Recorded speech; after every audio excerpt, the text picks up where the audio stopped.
Hello everybody, this is Yasmin from Yarkspiri fantasyart.com, and today I'll be going over how to properly use the selection tool as well as the marquee tool.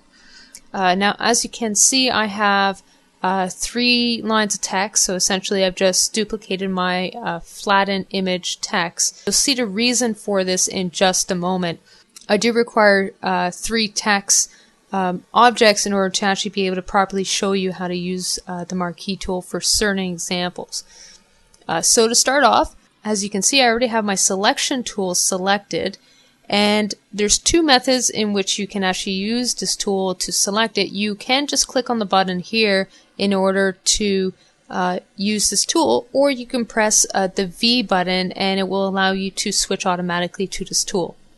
So I just selected my flattened image, that's the first line here, and I have, if you look on the top here, a couple of different options.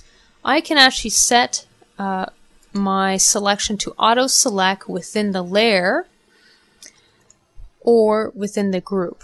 So if I do group, let's say 2 of these texts together, so they're now under the same group.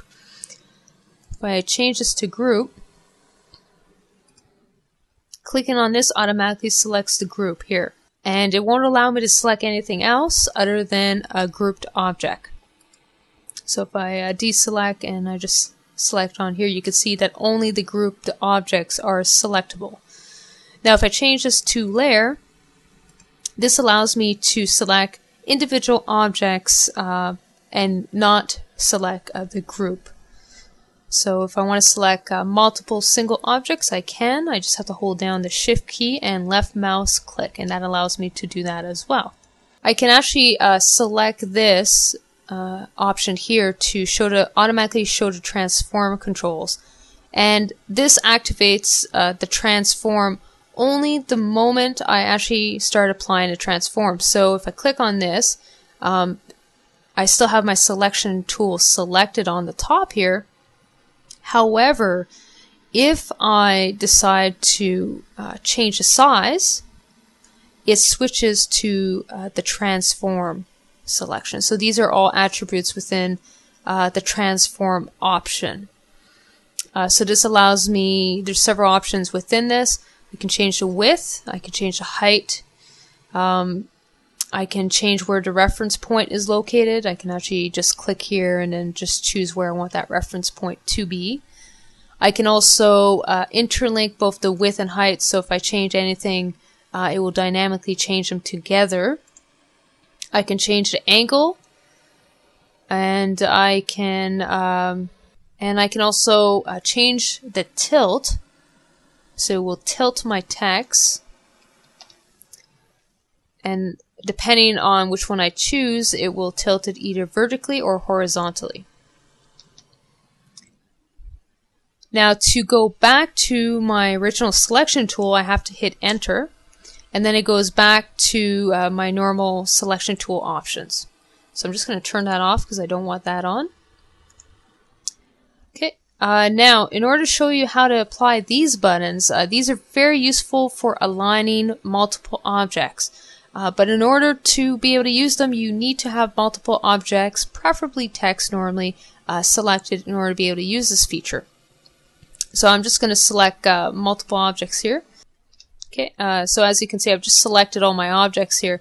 Now, depending on which button I press, it will change how these objects are aligned together. So this top button here will align everything in comparison to the utmost point. So it automatically aligns these together. If I click this one here, it aligns it towards the center.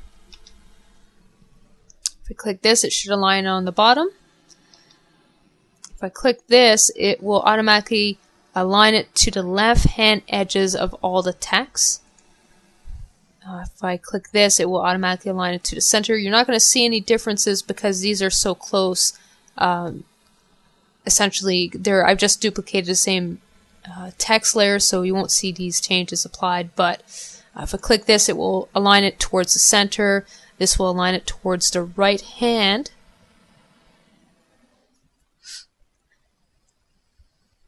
This is for changing the distribution. So this will distribute it according to the top edge, center, bottom. So these buttons are really useful. They're normally really useful for aligning texts or several images that you have that are roughly around the same size if you want to arrange them in a certain manner. So these are all something that you'll probably use if you do a lot of text editing on your image. So that's it for the selection tool. We're going to go down to the marquee tool. I have right now the normal marquee tool selected, so that is the rectangular marquee tool. As you can see, I can change it from the rectangular marquee tool to the elliptical or the single row as well as single column marquee tool. So these are all options that I can interchange between depending on my current needs. So I do want to keep the rectangular marquee tool selected. So as you can see, I just have the default marquee tool selected. I haven't done any changes to it yet, but as you can see, if I create a new layer and I fill this with white, it creates a normal rectangle. So there isn't any changes that have been applied to it yet. However, I can take this further because I do have some additional options here. So let's say, I'm just going to undo that coloring here. Maybe I wanted to select a little bit of an additional portion here, so I didn't select enough of the area that I wanted to modify. I can actually just click this tool here, and this will allow me to add to my current selection. So as you can see, it's just adding on to that current selection until I'm happy with it. Now let's say I selected an extra area that I don't want to keep. I can actually remove that selection as well, so I could subtract from that selection. And it removes that portion without changing the rest of the selection. Now I personally don't use the intersect with selection tool. Essentially what it will do is only areas that are intersecting will be kept. So it allows you to mask out any additional areas. I personally generally just use the subtract from selection option, so I don't normally find this portion all that necessary. So as you can see, there hasn't been any changes made to this. It's still fairly simple. But let's say I want to slowly gradient it outwards with my selection. I can do that by using the feather option that you see here. Now the only thing is, you may want to make sure that you have the first initial new selection selected at the time when you actually use this, otherwise it can cause some issues. So essentially, if I increase this, and then I create a selection, it's going to fade it out. Especially, you'll notice this especially once I fill that in. So if I remove the selection, it gradiented out the area around this, as you can see. So it slowly softened the selection. This can be useful depending on how you're trying to apply this. You can create halos around a character depending if you have selected that character. There's a lot of options and it is fairly useful. I'm going to set this back to 0. Do make sure you turn this off afterwards, because it can cause problems later on if you're trying to select something normally. So do make sure you put that value back to 0. So I'm actually going to also undo these changes. Okay, and I can change the selection style. So right now it's set to normal. I can change this to a fixed ratio, and what that does is it brings up these two options here. So for the fixed ratio, it will essentially always create the same ratio. So the moment I start creating and dragging this, the width will always be 10:8. That's the fixed ratio that it's already set at. So if I deselect that, I can also set this to a fixed size. So maybe I want 5 inches by 7 inches. it will automatically create it to that ratio. So as you can see, it set it automatically to 5 by 7 inches. So this is really good if you're trying to change the overall dimensions of your piece or crop it. You can easily do that, or select a piece specifically for that size. So I'm just going to set this back to normal. And I can also choose to refine the edges. So essentially what happens is when you decide to refine the edges, it allows you to control the selection options. So it's going to mask out everything temporarily while you work on this, just to show you what the end results will be. So maybe I want to change the radius. If I increase this, you'll notice some minute changes. So it does take a while to initialize these changes, but essentially what it's done is it's softened out that radius edge, so that's not a harsh edge. I can change the smoothness of this. I can change how much feathering, how much contrast there is.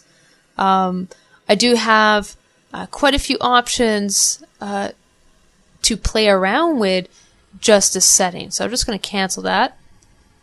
I can also save those settings because there was a saving option here. If I just click back in here, I can click it to remember the settings that I've already set as well.